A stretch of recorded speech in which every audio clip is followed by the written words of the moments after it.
Ms. Brown, thank you for joining us.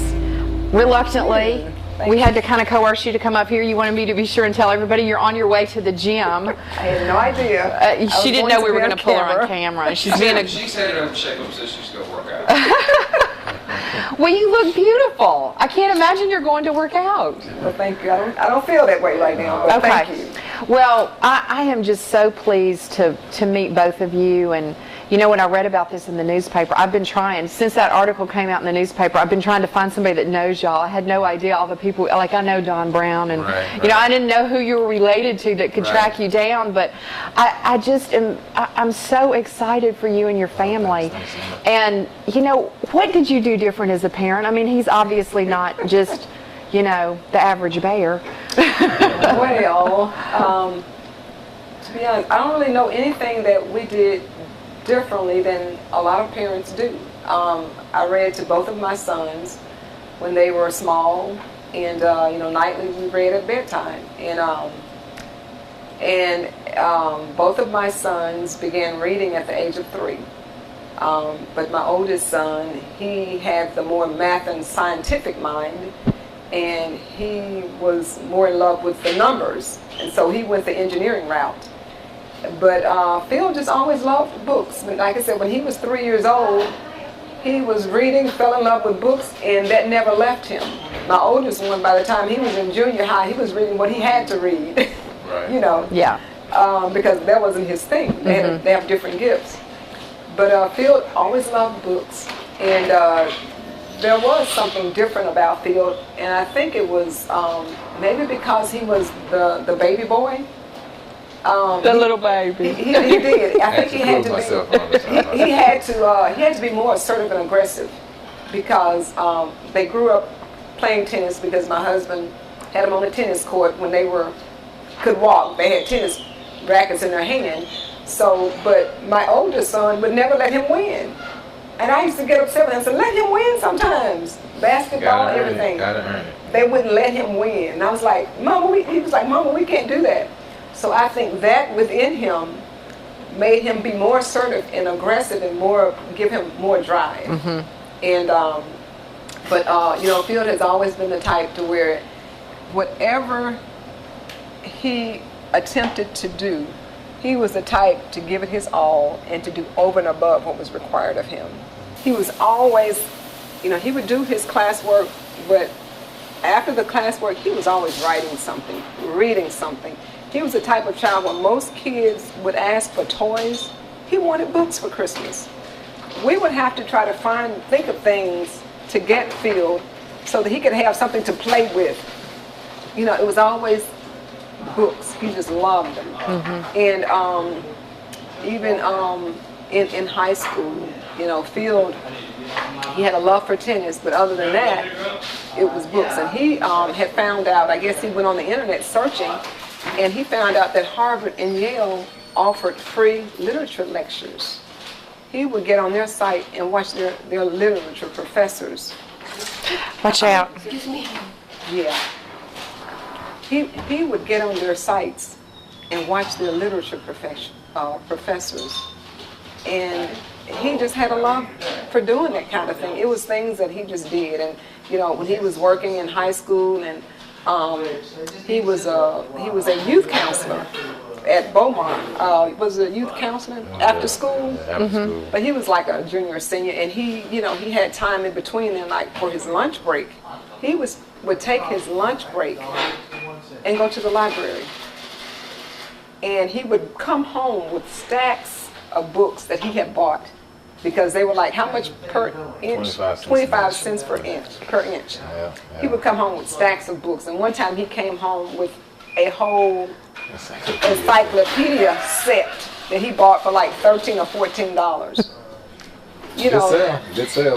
So, And probably read it all. Huh? I read them when I need to. I look up he's not something you just read. But I mean, if I needed a project, I definitely go to the encyclopedia.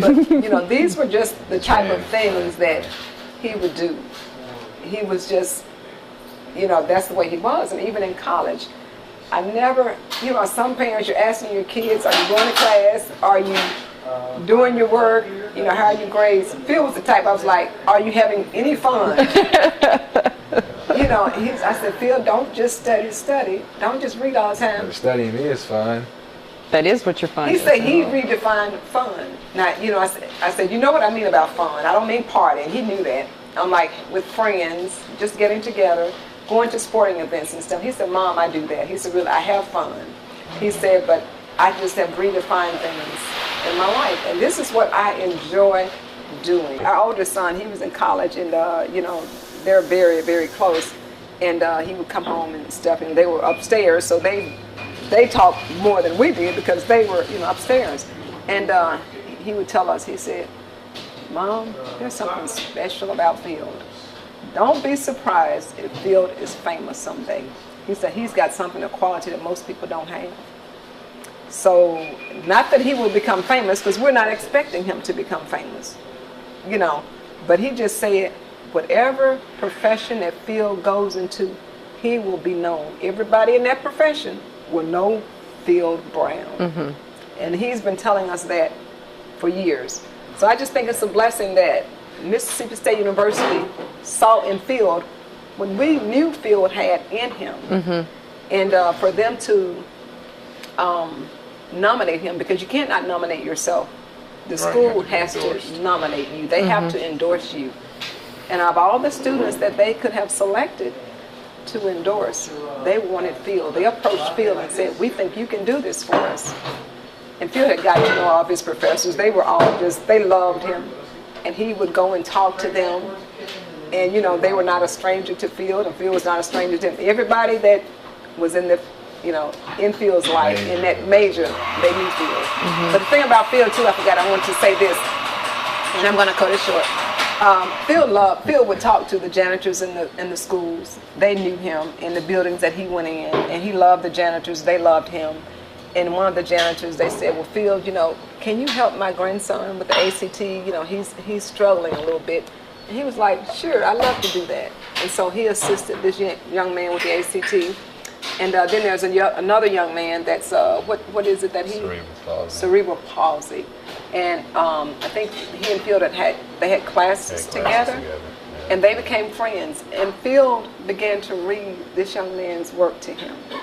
Because someone he's visually impaired also. He has a lot of other difficulties that came with birth. So he and this young man became friends, and Phil reads his work to him. These are the things that Phil doesn't have to do, but he loves people, he loves helping people.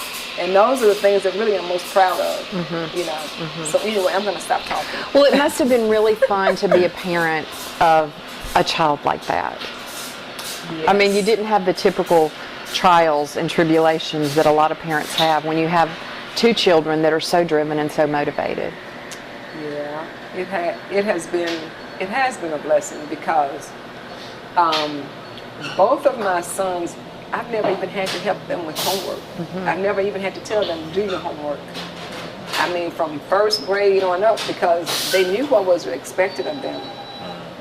And thank God they were bright enough to where I can never recall sitting down with either of them to help them with homework. Mm-hmm. It was always, if you need me, let me know. Mm-hmm. If you ever need a tutor, let us know. Mm-hmm. But from first grade through high school, I never had to ask them and stay on them about work.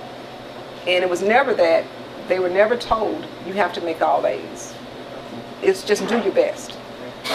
Just do your best. So it has been a blessing. It has been, in that area, it's been a piece of cake, and they were just great young men in other areas as well. But yeah, it's been wonderful. Okay, so will you get to come home during that 2 years? It'll be on me. They pay for the first and the last flight. Everything in between will be on me, but I do plan on coming back for sure. Okay, so can we schedule a time now? Because we're going to want to hear from you part of the way through this experience. Yeah, we could Skype you, or we could come to London and interview you. Hey, You gonna expense that out? That'd be No, fun. I'm serious. No, we should definitely Okay. keep in touch. I'd love to. Yeah, I'd I would do this. love to. And certainly if you're able to make it home, I'm going to give you my number, and Okay. I want you to end my email address and just let me know. Oh, yeah, And that'd be because awesome. we would, I think people are going to be so And I interested in plan on this. keeping a blog anyway. Oh, so good. I'll Well, let I you want to know read about that. But you know, the first day that the article came out in the newspaper, everywhere I would go, people were like, "Did you hear about that guy from here that's a Rhodes Scholar?" I mean, it was like the buzz around town. funny. So people are really interested and Yeah, excited. no, I'm happy that the people are excited about it. Yeah. It's a good thing. Just for the So we city. want to keep up with you. No, And I will wanna read your keep up blog, with but you I all, would too. love to, even if we Skype or if you're here for No, Christmas that'd or be something great. like that, let's do another interview. Oh, I'd be honored to be on the show again. And then we can hear your English accent at that I point. don't know. We Maybe have teased them about that already. Said, don't come back here and talking. the funny thing about we have- just like Yeah, this. the funny thing teased about it is in England they like Southern accents because they Yes, don't. they do. English people don't like Yankees, so they like hearing my Southern They accent. can't always understand us, Yeah, though. no, As soon that's as we true. finish, I'll tell you my story in London. Okay, So okay. I thank y'all so much for being Thank here, you and I'm all. very serious. I want to do this again. No, I'd love Okay. to for Thank sure. you all for so sure. much. Thank We you. appreciate you doing Okay, this. go work out.